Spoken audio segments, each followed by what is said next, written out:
I know this show came out a few months ago and everyone's already talked about it, but I wanted to turn because I'm bored and it lives in my head rent-free.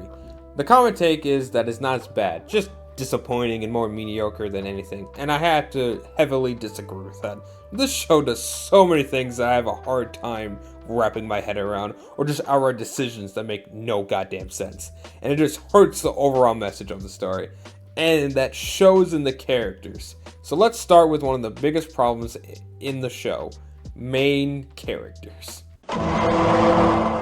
Katara is the most wasted person in existence. She literally does nothing. She's a walking, talking loofah.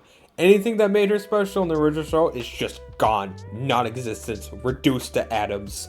The only character development that she gets is that her mom got killed. Yippee! And that is so sad for her, and that's it. Ah yes, the most basic character trope of all existence. For people who don't like sexism in Sokka's character, the main character does fuck all.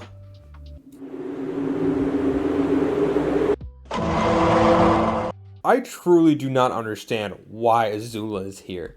Like, I kinda get it. They were trying to build up this big bad villain in season 2 to be this all scary monster.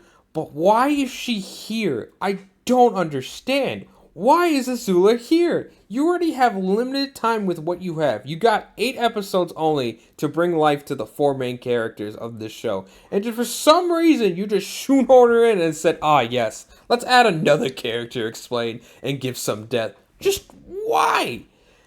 Like, same thing with her dad. I don't know why you are adding so much of her dad in this situation. I already know he's a bad person. I already know he's an abusive piece of shit. We can assume that for the fact that he wants to conquer the world and Zuko himself is wearing it on his face. This is just a waste of time for a show and the audience. What the hell are you? No! No! No! Sokka is probably the most I feel neutral about. Doesn't do anything that I hate, but doesn't also do anything that I like. He's more just the everyman, but he just does nothing. He's smart, he makes jokes, the jokes are bad, his whole thing is about being a warrior and being a leader, and that's about it. He's not unbearable, but just a normal guy who can pull better than me. Zuko is the one character I worried about the most. He has an insane redemption arc that has been praised throughout time, and I honestly think they were going to mess it up. But for the most part, I think they did a good job. They did lean into his teenager angst a bit more than the original show did. How do you know it's been 3 years? Unless...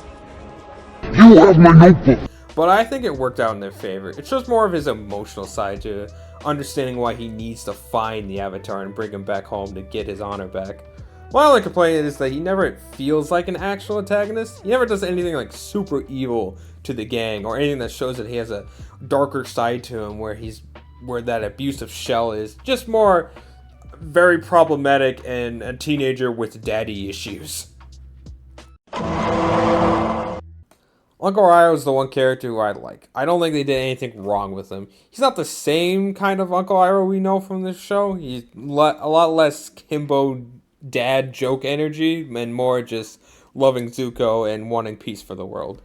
The actor did a really good job, and honestly, if any seasons that do come out, I'm excited to see if he can actually expand on this. Aang. What are my opinions about Aang? Fuck you. I have never been more disappointed in a character for a long while. Seriously, what the hell happened?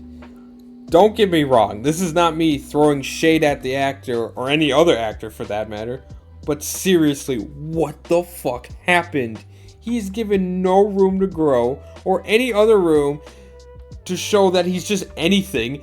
We get told that he's a lovable kid who likes to be happy and eat candy, but yet he never does that. We never get to see him do that. He has none of the wisdom of Aang. He mastered airbending, and you didn't even show us that. None of the things that make him likable is in this show. He's just a depressed preteen who's on an adventure with his friends.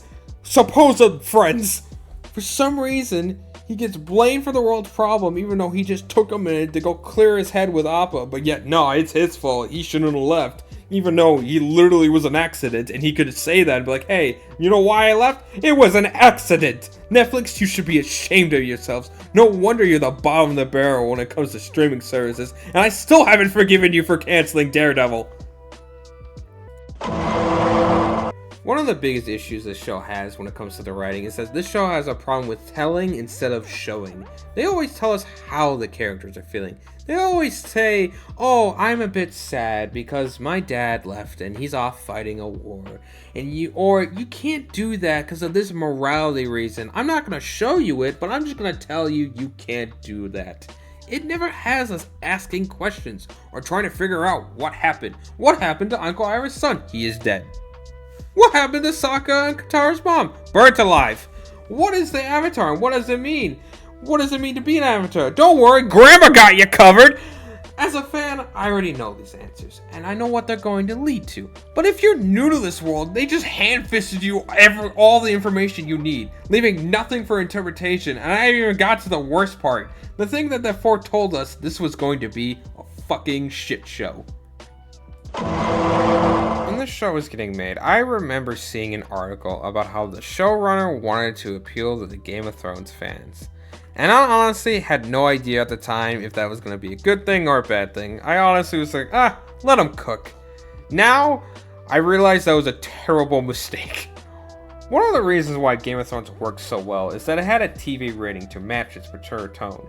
It was able to show us how depraved the world can be, especially during those times. Yes, I know it's fantasy world, but it showed us how like the Middle Ages can be and like all the guts and gore that we can have. But for this show, they can't do that. They have to cut away with the deaths. Yeah, you can still have mature tones in children-like shows and children movies, but if you're trying to be like all this edgy lord bullshit and have them cut away from the brutal murder, that doesn't really do anything to me. And I also get desensitized if you keep doing it almost every goddamn episode. They can't show the horror of the war because they would be pushing the rating. They can't show that because it's TV-14, that it's not allowed. And the original show handled these topics really well. It was still mostly a kid show until you get to these well-crafted scenes with great writing and understanding the pain that these characters are going through and what they have to do. There are scenes where they built it up throughout the episodes to make us really believe they're acting and believe what they're saying. I don't feel anything for this show. The intense scenes, it's like the 5th time I've seen them and you keep shoving them in my face. It just feels cheap.